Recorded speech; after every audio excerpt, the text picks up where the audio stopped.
Wherever you go, whatever you do, throw a little at it. Omax, Vest and Briefs.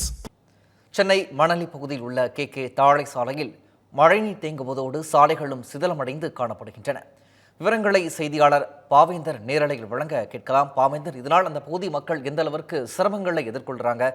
அரசு அதிகாரிகள் யாரேனும் அந்த பகுதியில் பார்வையிட்டார்களா? மனுக்கள் ஏதேனும் கொடுக்கப்பட்டிருக்கிறதா? விவரம்.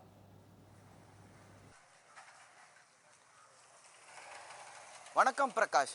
நாம் நிற்கக்கூடிய பகுதி தான் மணலி மாதாவரத்தை இணைக்கக்கூடிய கே தாழை பிரதான சாலை. நமக்கு பின்னாடி இருக்கக்கூடிய அந்த சாலையினுடைய காட்சிகளை பார்த்தால் தெரியும், நாம் ஏதாவது ஒரு கிராமத்தில் நிற்கிறோமா, இல்லை மலை கிராமத்தில் போக்குவரத்துக்கு பஞ்சம் இருக்கக்கூடிய இல்லை பேருந்து செல்லக்கூடிய ஒரு மலை கிராமத்தில் இருக்கிறோமா, அந்த மாதிரியான காட்சிகள் தான் இருக்கும். ஏன்னா முற்றிலுமாக சிதலமடைந்து மழைநீர் தேங்கி இருக்கக்கூடிய ஒரு முக்கிய பிரதான சாலை மணலி மாதாவரத்தினுடைய பால் பண்ணையை இணைக்கக்கூடிய ஒரு முக்கியமான பிரதான சாலை, பேருந்து செல்லக்கூடிய ஒரு சாலை. இந்த பகுதிகளில் அவசர ஊர்திகளும் செல்லக்கூடிய ஒரு முக்கிய பிரதான சாலையாக இருக்குது. ஆனால் இந்த இடத்துல தான் மழைநீர் தேங்கி குண்டும் குழியுமாக காட்சி அளிக்கக்கூடியதை நம்மால் பார்க்க முடிகிறது. இந்த பகுதியாக செல்லக்கூடிய ஒவ்வொரு வயது முதிர்ந்தவர்களுக்கும் பெரும் சிரமத்திற்கு உள்ளாகிறாங்க. குறிப்பாக கர்ப்பிணி பெண்கள் இந்த பகுதிகளை செல்லும் பொழுது பெருமளவிலான இடுப்பு வலிக்கு உள்ளாகுவதாக தெரிவிச்சிருக்காங்க.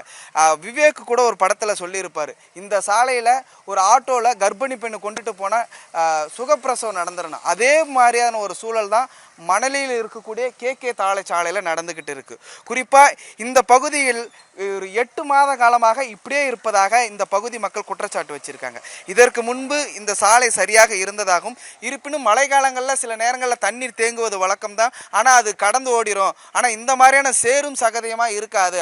ஆனால் தற்போது 8 மாதங்களாக பருவமழை காலங்கள்லையும் சரி மழைநீர் தேங்குவது மட்டும் இல்லாமல் இந்த இடத்துல இந்த மாதிரி குண்டு குழியமாக சாலை இருப்பதனால பல்வேறு விபத்துகள் ஏற்பட்டு இருப்பதாக தெரிவிக்கின்றனர். அது மட்டும் இல்லாமல் இதற்கு முன்பு இதே வழியாக தான் மாநகராட்சியினுடைய உறுப்பினர்கள் பயணித்ததாகவும், இந்த சாலை சிதலமடைந்து இருப்பதனால மறு சாலையில் செல்லக்கூடிய சூழல் என்பது ஏற்பட்டிருக்கா சொல்றாங்க. குறிப்பாக சென்னை, தமிழ்நாட்டினுடைய தலைநகர் சென்னையினுடைய 2வது மண்டலமாக இருக்கக்கூடிய மணலியோட பகுதிகளில் இந்த மாதிரியான சிதலமடைந்து இருக்கக்கூடிய சாலை என்பது இப்பகுதி மக்களில் பெரும் மன உளைச்சலுக்கு ஆளாயிருக்கு. அது மட்டும் இல்லாமல் தற்போது இங்கே இருக்கக்கூடிய பகுதி மக்கள்கிட்ட கேட்டு பெறலாம். சார், இப்போ இந்த சாலை எவ்வளோ நாளாக பிரச்சனையில் இருக்குது? இது தொடர்பாக யாருக்கெல்லாம் மனு கொடுத்துருக்கீங்க? குறைஞ்சபட்சம் ஒரு 6 மாசமா இந்த சாலை இப்படி தான் இருக்கு. பெரியவங்க சின்ன பசங்க எல்லாம் ஸ்கூலில் போகிற வழி தான் இது. ரொம்பவே குண்டும் குழியுமா இருக்குது இந்த சாலை. அது யாரும் சீர் பண்ணவும் இல்லை. இது தொடர்பாக யாருக்காவது மனு கொடுத்துருக்கீங்களா? அவங்க என்ன சொல்கிறாங்க? எல்லாமே மனு கொடுத்தோம், கார்பரேஷன்லாம் போய் கொடுத்துருக்குறோம். ஆனால் எந்த ரீசனும் எடுக்கலை. ஏன்னா மெட்ரோ வாட்டர் நோண்டுறாங்க, ட்ரெயினை நோண்டிருக்காங்க, நோண்டிட்டு அப்படியே போட்டு போயிட்டாங்க. இந்த சாலையை சீர் செய்யவே இல்லை. பருவமழை காலங்களில் எந்த மாதிரியான சிரமத்திற்கு உள்ளாகிறீங்க இப்படி சாலை இருக்கிறதுனால? தண்ணி ஃபுல்லாக தேங்கியிருக்கு. டக்குன்னு பைக்லேயும் இல்லை வண்டியிலும் எதுவும் போக முடியாது. ஒரு ஹாஸ்பிட்டலுக்கு ஒரு பெரியவங்க கண்டிப்பாக போடவே முடியாது. ஓலாவோ எதுவும் எங்களுக்கு கிடைக்கவே மாட்டேங்குது. ரொம்ப கஷ்டப்படுறோம்.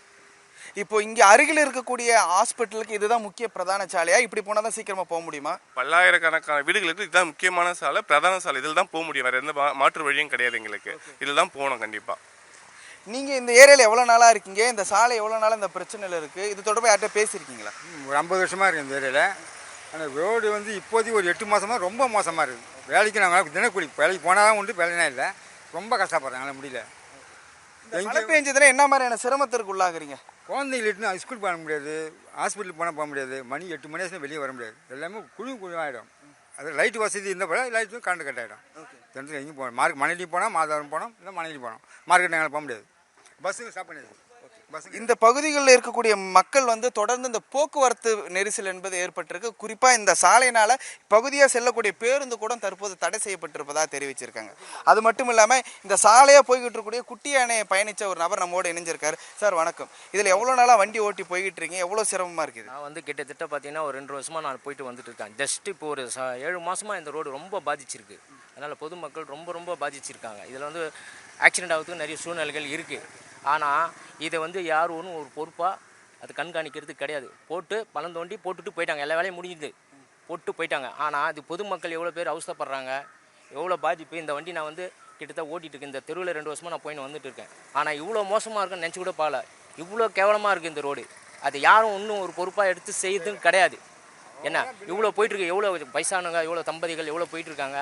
ஒரு குழந்தைய கூட்டின்னு போயிருக்காங்க 2 வீலரில். எவ்வளோ பாதிப்பு ஏற்படுத்த தெரியுங்களா? ரொம்ப கஷ்டம். இந்த பொறுப்பு வந்து இந்த ஆட்சி இவ்வளோ மோசமான ஒரு ஆட்சியாக இவ்வளோ கேவலமாக இருக்குன்னு நினச்சி கூட பார்க்கல. அடி மோசம், படுமட்டம் மோசம்.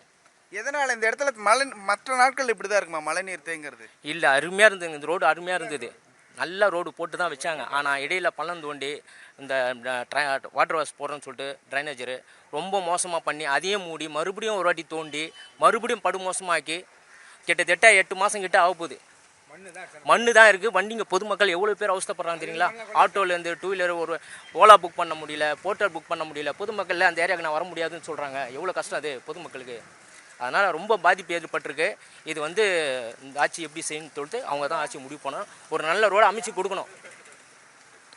இந்த பகுதியில் இன்னொருத்தர் கேட்டு போடலாம் சார், இந்த மண் சாலைன்றது எப்போ போடப்பட்டது? இந்த மண் சாலைக்கு இவ்வளோ மண்ணு தான் கொண்டு வந்து கொடுத்தாங்களா? அதை பற்றி மண்ணெல்லாம் மண் எடுத்து போயிட்டாங்க. இருக்கிற மண்ணெல்லாம் கொள்ளை அடிச்சிட்டாங்க. பைப்பு தான் போட்டு வச்சுருக்காங்க. யார் கொள்ளையடிச்சு? கொள்ளை அடிச்சு இந்த ஆளுங்க தான் கொள்ளடிக்குது. கொள்ளடிச்சு நீங்கள் தான் கொள்ளடிது தான் வேறு தெரியும். மக்களுக்கு ஒரு நன்மை பண்ணுறது எதுவும் கிடையாது. வர்றது சுரண்டி காடு அவர் வந்து முடிப்பார், இல்லை இவர் வந்து முடிப்பார். இதுதான் சொன்னேன். சரியான ஆன்சர், சரியான பதிலே கிடையாது. இந்த பாதிப்பு படிக்கிற பசங்க இளைஞர் பசங்க ரொம்ப கஷ்டப்படுறாங்க. வேலைக்கு போகிறதா முடியல, வேலைக்கு போக முடியல. தினக்கூலி நாளாக போகிறதா உண்டு, இல்லைனா இல்லை. ஆனால் இவங்க பண்ணுறதுலாம் ரொம்ப இதாக இருக்குது. வர மழை காலம் பஸ்ஸு கட் பண்ணிட்டாங்க, எங்கே வேலைக்கு போக முடியும்? அதுதான் இந்த பகுதிகளில் இதற்கு ஒரு 10 வருஷத்துக்கு முன்னாடி பேருந்து வருவதற்கே பெரும் சிரமமாக இருந்துச்சு. மக்களுடைய போராட்டத்திற்கு பிறகு இங்கே பேருந்து வசதி கொடுக்கப்பட்டிருந்தது. ஆனால் தற்போது இருக்கக்கூடிய இந்த சாலை பராமரிப்பு இல்லாததுனால இப்போ இங்கே வரக்கூடிய ஒரே ஒரு பேருந்து தான் வருதா, மினி பேருந்து, அதுவும் நிறுத்தி வச்சிருப்பதா இங்கே இருக்கக்கூடிய பொதுமக்கள் தெரிவிச்சிருக்காங்க. பருவமழை பொழிய தொடங்கி 2 நாட்களே ஆகக்கூடிய சூழல்லையே இந்த மணலி பகுதிகளில் இப்படி தண்ணி தேங்குவது குண்டு குழியுமாக இருக்குது. இன்னும் பருவமழை தீவிரமடைந்தால் இன்னும் எவ்வளோ பெரிய சட்ட சிக்கலுக்கோ இல்லை பொதுமக்களுடைய வாழ்வாதாரம் எந்த அளவுக்கு பாதிக்கும் என்பது கேள்விக்குறியாகவே இருக்குது.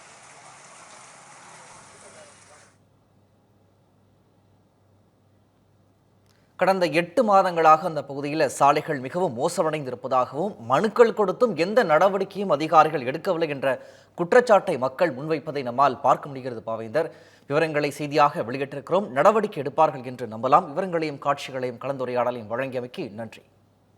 Wherever you go, whatever you do, throw a little at it. Omax, Vest and Briefs.